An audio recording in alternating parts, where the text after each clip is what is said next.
বিজয় আমাদের হয়ে গেছে, আনুষ্ঠানিকতা ইনশাআল্লাহ হবে 12 তারিখ ইনশাআল্লাহ। পটুয়াখালী ৩ আসনে বিএনপি জোটবদ্ধ মনোনয়ন পেলেও নির্বাচনী এলাকার বিএনপিকে পাশে পাচ্ছেন না গণ অধিকার পরিষদের সভাপতি নুরুল হক নূর। সবার কাছে আমি ভিপি নুরুল হক নূরের জন্য দোয়া চাচ্ছি, কারণ একটা উদীয়মান নক্ষত্র ছিল। একসাথে যিনি শেখ হাসিনার মধ্যে মায়ের ছবি দেখতে পেতেন, একসাথে যিনি শেখ হাসিনাকে ফেসিস্ট মনে করতেন, খুব শৈশবকাল থেকে ছাত্রলীগ করতেন, তারপর কোটা আন্দোলনের মধ্যে তিনি যখন ভিপি হলেন তখন এই নির্বাচন নিয়ে প্রশ্ন উঠছিল যে টোটাল সিস্টেম ছাত্রলীগের যারা বড় বড় পদ পদবি পেল, শুধু ভিপি পদটা কেন ভিপি নূর পাইছে, এটা কি কোনো পাতানো নির্বাচন ছিল? সেই নির্বাচন নিয়ে ভিপি নূরের যে টিম ছিল তারা প্রতিবাদ করছে, বলছে আবার ইলেকশন হইতে হবে। সেই নির্বাচনে ভিপি নূর বলছিল যে শুধু ভিপি পদটা ঠিক আছে, নির্বাচনটা সঠিক হয়েছে, বাকিগুলো আবার হওয়া দরকার। ওয়ান এন্ড অনলি বাংলাদেশে বিকাশ প্রথার চালু, ক্রাউড ফান্ডিং এর জনক বা গুরু আমাদের সকলের জনপ্রিয় নেতা ভিপি নূর ভাই। অনেক মার খাইছেন রাজনীতির জন্য, বহুত কষ্টে বিএনপির একটা টিকিট পাইছেন, পাওয়ার পরেই মানসিক ভারসাম্য হারিয়ে ফেলেছেন আমার মনে হয়েছে।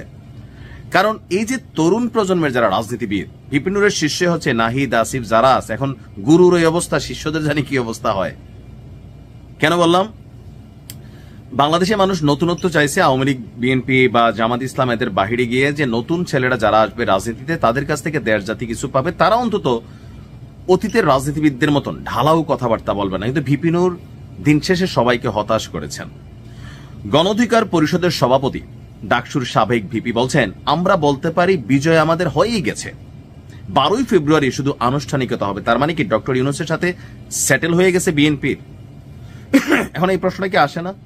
উইরা এসে জুইরা বসে বিএনপির মারা দেওয়ার কাজে ব্যস্ত হয়ে গেছে ভিপি নূর। আবেগ, আবেগ রে আবেগ। তিনি আসলে যেটা বুঝাইতে চাইছেন, আমি যদি বুঝে থাকি, যে বর্তমান বাংলাদেশে জনাব তারেক রহমানের ফেরার পরে বাংলাদেশে যে রাজনৈতিক পরিস্থিতি, এটা বিএনপির অনুকূলে, বিশেষ করে তারেক রহমানের ব্যক্তি গুণাবলীতে। যেমন যেটা প্রশংসনীয় করতে হবে, ওই দিন এক সাংবাদিক তেল মারতেছিল, তিনি বলছিলেন যে প্লিজ এ স্যার কি জানে মাননীয় এগুলা বললেন না। দেখছেন তো অনেকে, তাই না, একদম পায়ে ধরে সালাম উনি না করছেন। পজিটিভ জিনিস, এগুলাকে মানুষ পছন্দ করে। বিএনপির একটা পজিটিভ ফিডব্যাক তৈরি হচ্ছে তারেক রহমানের ব্যক্তিত্বের কারণে। কিন্তু বিএনপি নির্বাচনে বিজয়ী হবে এটা তো গ্যারান্টি হয় নাই ভাই। দেশে নির্বাচন হবে, জামাতও পাশ করতে পারে, জাতীয় পার্টি করতে পারে, অন্য দল করতে পারে, বিএনপিও করতে পারে, বিএনপির মাঠ ভালো। কিন্তু আপনি যখন বলেন বিজয় আমাদের হয়েই গেছে, 12 তারিখ শুধু আনুষ্ঠানিকতা, তো তাহলে কি এই ভোটের মধ্যে কি কোনো সিস্টেম হয়ে গেছে? জামাত যে বলতেছে পাতানো নির্বাচন হবে, আসিফ নজরুল বলতেছে, আসিফ উপদেষ্টা আসিফ পাতানো নির্বাচন হবে, আপনি তো ওই আগুনে ঘি ঢেলা দিচ্ছেন রে ভাই। আপনার মতন একজন দায়িত্বশীল মানুষ বিএনপি দয়া টয়া করে একটা সিটের ব্যবস্থা করছে না? বিএনপি যদি সিট না দিত, ভিপি নূর বাংলাদেশের কোন অঞ্চল থেকে চেয়ারম্যানই পাশ করবে না যদি ওই আসনে বিএনপি, জামাত, আওয়ামী লীগ নির্বাচন করে। আমি চ্যালেঞ্জ দিয়ে বলতে পারি, এনসিপির কোন নেতা, হাসনাত তার বিষয়টা বাদ দিয়ে, বা তাসনিম, যারা আমি 2-4 ছেলে মেয়েকে রেসপেক্ট করি, আমার কাছে মনে হয় এখন একটা লাইনে আছে, 100তে 100 না থাকলেও 90 আছে। এই দুইজন ছাড়া বাংলাদেশের যে কোনো আসনে বিএনপি, জামাত, আওয়ামী লীগ প্রার্থী দিচ্ছে, জাতীয় পার্টি প্রার্থী দিচ্ছে, আর সেইখানে এই ভিপি নূর বলেন, রাশেদ বলেন, আর এনসিপির অন্য নেতা বলেন, একটা ছেলে চেয়ারম্যানই পাশ করবে না। এটি হচ্ছে বাস্তবতা।